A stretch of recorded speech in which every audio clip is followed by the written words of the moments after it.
ina khun macam so amate na tilar ba macam sunga to oi bina tongan na private da coaching chat ba so amate ngam bana te oja sing na ta khu se thara khanjara ga isana thara hona jara ga loina tawra ko nga tani aduna private school ga khoi yeng na khuda documentic chon thara yeng ngai marak sida pen down straight lai khraga class so mapung phana to bidre adugi mathak sida oja so mu transfer to bidre si akhoi ta sengna ya janing de aduga government ga oja sing ga thuba matam da aya ba busan biraga akhoi class to jana to honbiyo class to jana to honbida ba tho ga di akhoi so satri sing di market gi so akhoi so akan ba khongden changjal kani oja transfer to busi masung aya ning de oja walingai mathak to oja transfer to gi bhaib se akhoi gi punchi manghan ba ga chamane si masida yamna asoi ba mani akhoi gi punchi bo pura nam chalaga thambi ba ga chamanare hana primary school sing mutharaga leringa I mathak sida akhoi secondary gi muthala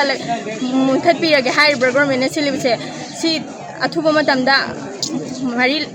oja singa amadi government singa yauna ba sambiraga class phajana tawbiyo natabata arga di akhoi su khongjen kaya ma changchalakani habisi